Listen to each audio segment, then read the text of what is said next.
Monsieur le préfet, mes chers collègues élus, mesdames et messieurs les représentants des préfectures, madame la secrétaire générale, enfin pour tout, ma directrice de cabinet, mesdames et messieurs, donc quelques mots pour Christiane.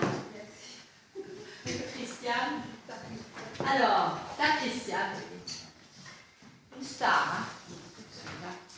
Alors, qui représente dans mon équipe toutes les dimensions de la culture, de cette culture que nous avons souhaité, avec mon équipe, partager, et aussi qui représente le tourisme mémoriel, cet engagement au service d'une cause.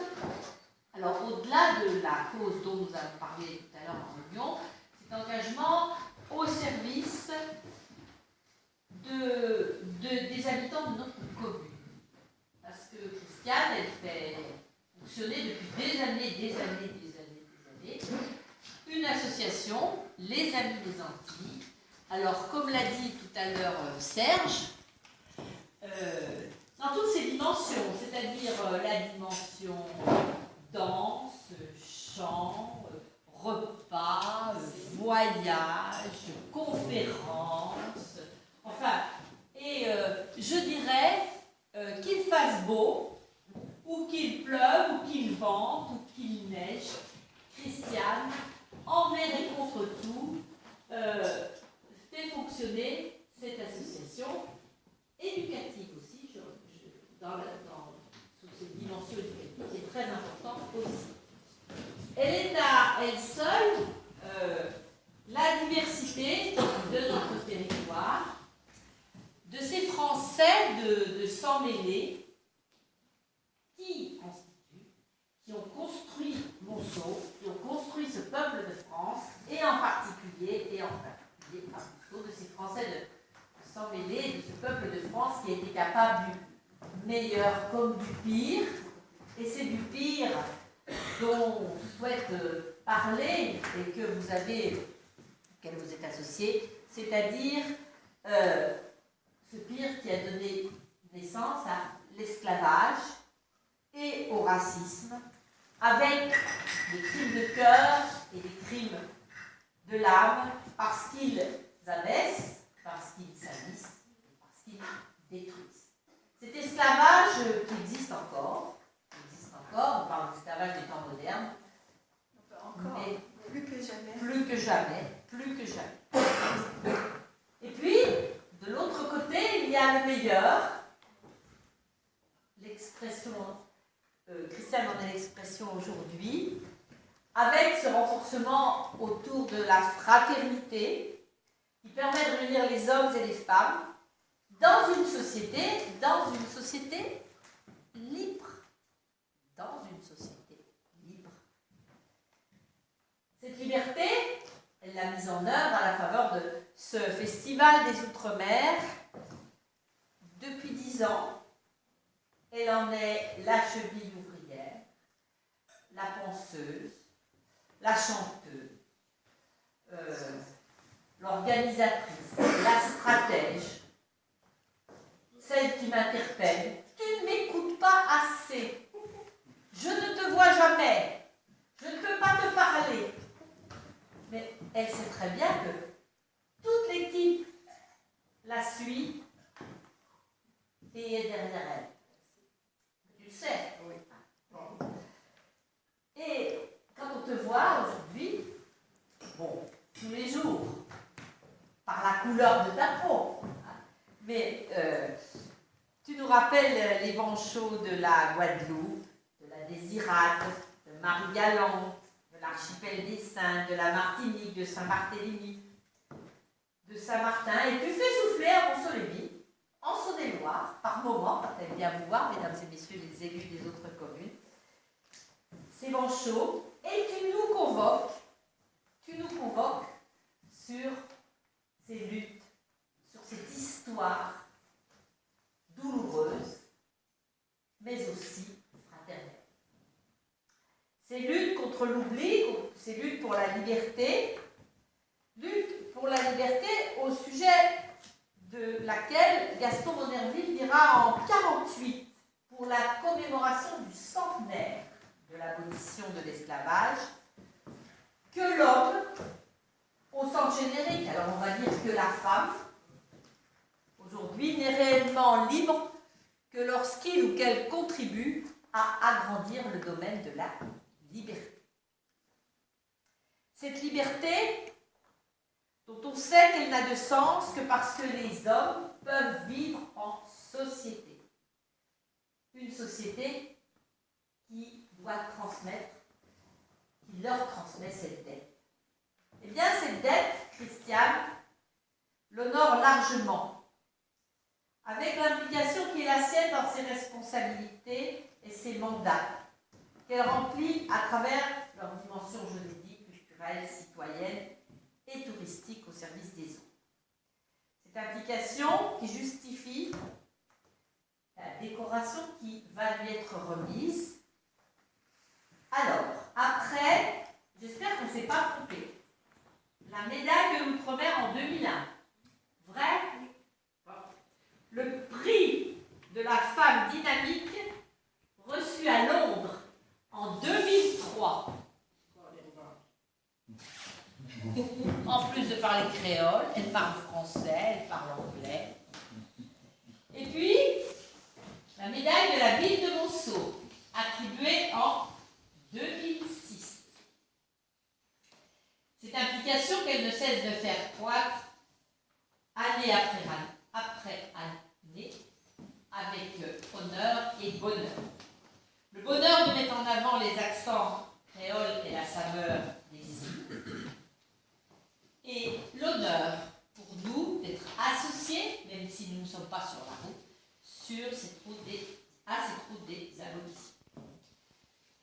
L'honneur aussi de rappeler que nos civilisations humaines ne sont pas immortelles et qu'il nous revient, on le dit à chaque fois, souvent de les protéger, nos civilisations, d'autres civilisations, contre la tentation du mal.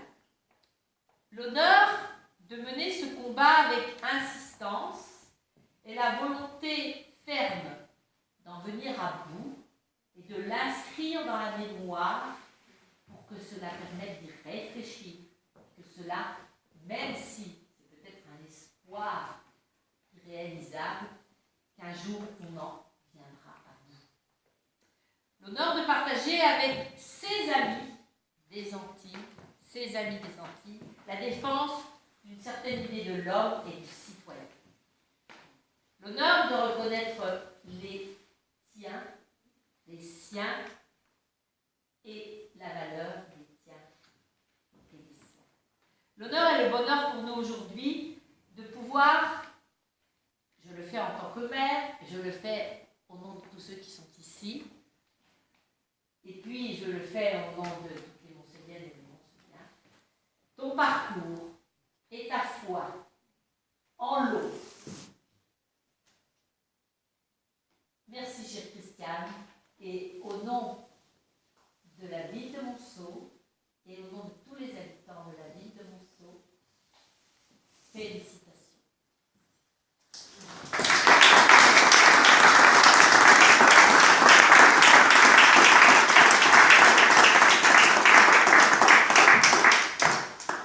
Quelques mots pour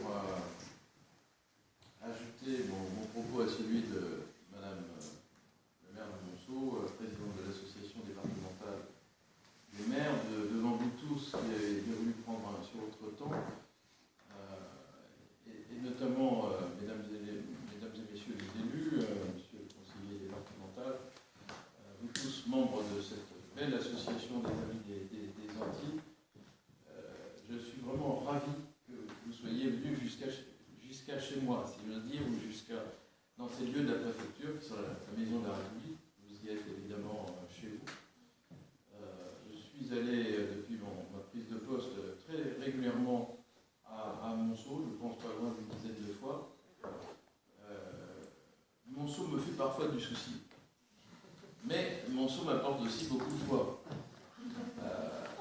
C'était le cas dans les semaines qui viennent de s'écouler quand j'ai appris avec soulagement que 2 belles entreprises montséliennes pouvaient encore espérer d'avoir un bel avenir devant elles. C'était le cas il y a encore quelques jours quand j'ai pu signer avec Madame le maire de Monceau un document qui présage bien de sa revitalisation ou du maintien de sa vitalité absolument indispensable, avec l'aide notamment de l'État mais d'autres acteurs comme 20% Logement ou l'Agence nationale d'amélioration de l'habitat.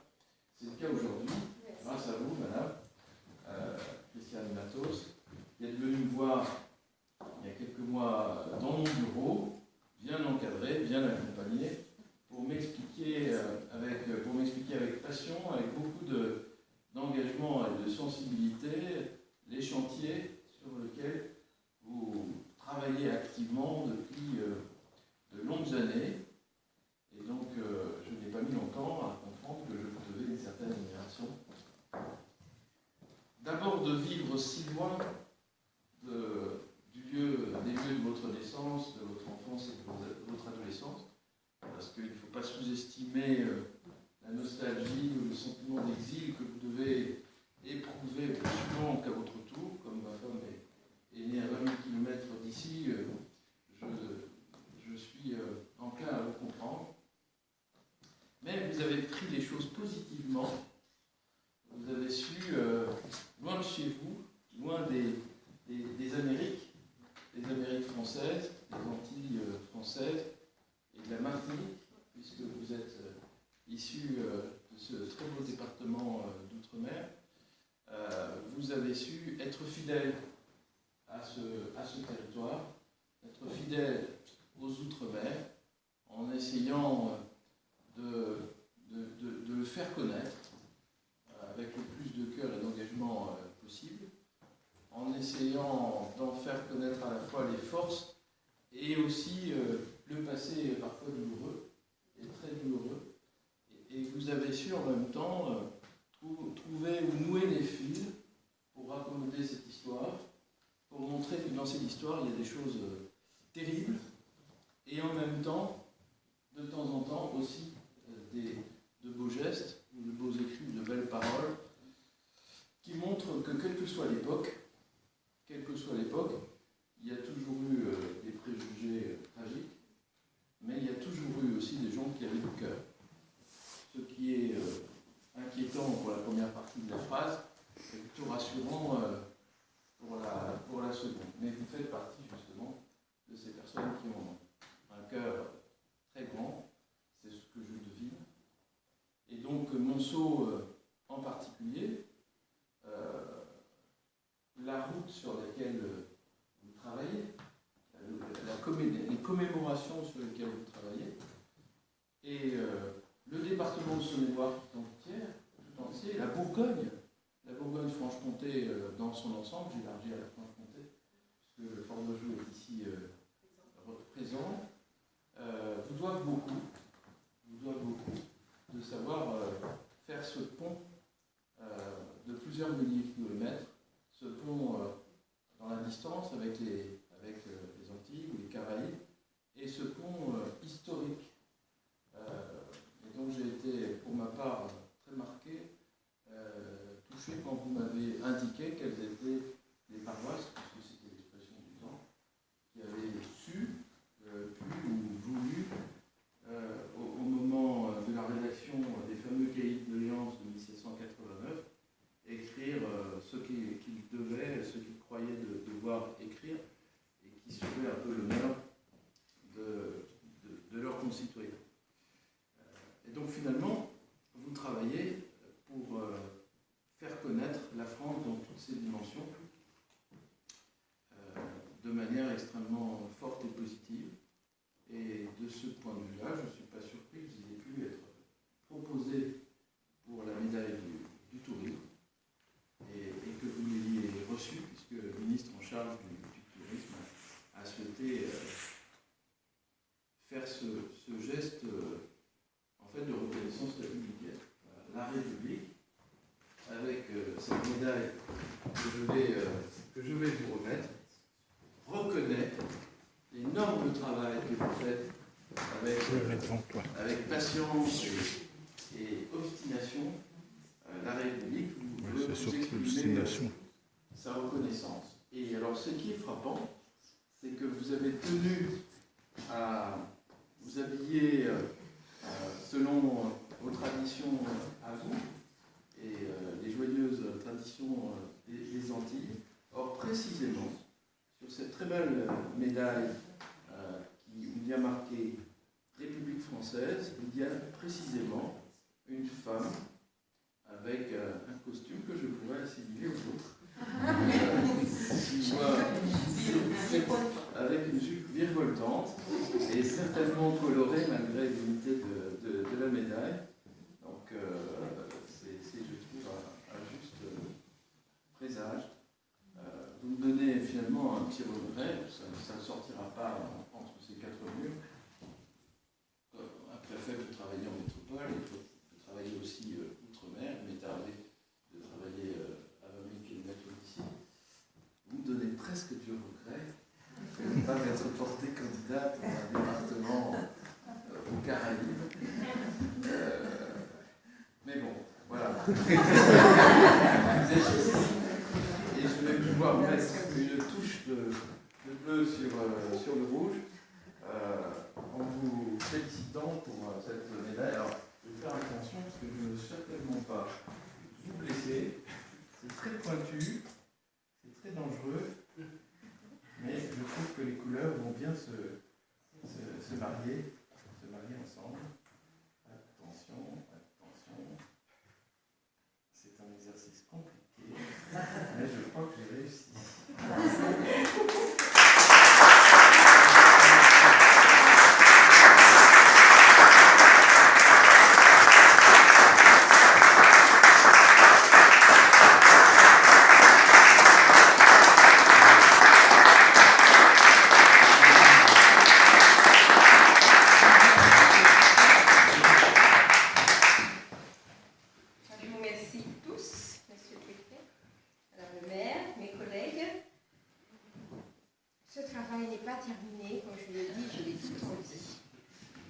Seul était que nous rappeler ce qui s'est fait, en nous disant qu'avec les petits moyens, ils n'avaient pas nos moyens aujourd'hui, dans les années 1700-1800.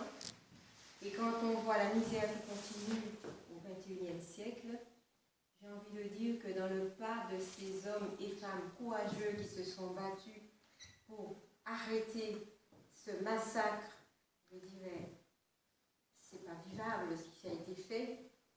J'ai envie de vous dire que je vous ramène avec moi aux Antilles sur les traces de l'esclavage, parce qu'effectivement, quand nous sommes en Martinique, Guadeloupe, dans les Antilles, Guyane, on vous parle de l'esclavage, on va sur les traces. Nous avons pu aussi mettre en place mémorial pour Cap 110, par exemple, au Croisilé, au Diamant, où le bateau de Népouillé a échoué. Vous arrivez en Martinique, vous avez la savane de l'esclavage. Vous allez en Guadeloupe, vous avez le Memorial Act. Donc quand vous êtes dans les îles, on vous parle. Vous êtes en Guyane, on vous emmène à la maison de Mère Javoué à Mana.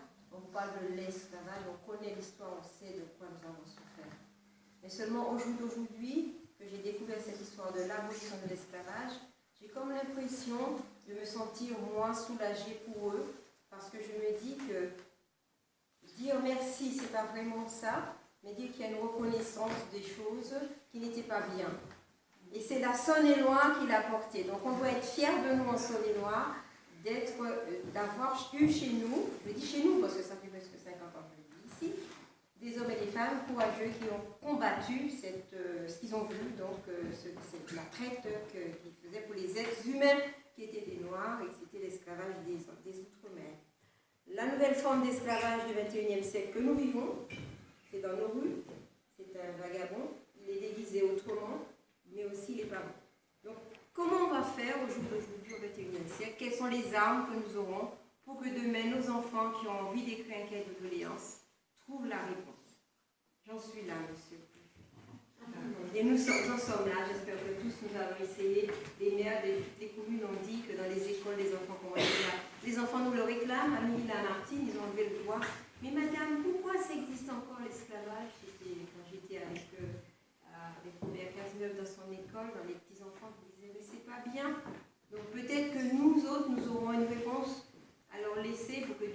enfants trouvent une terre meilleure. Je crois que c'est ce que nous sommes tous en train de faire et puis conscients de ça. Mais nous n'avons pas oublié non plus ces hommes et ces femmes qui ont lutté. 150 ans de la mort de Lamartine, ça se marque, c'est vrai, c'est une date nationale. Nous sommes dedans. Il va y avoir beaucoup de choses qui vont être faites, mais encore beaucoup d'hommes et de femmes qui souffrent encore sur cette terre. C'est pas normal.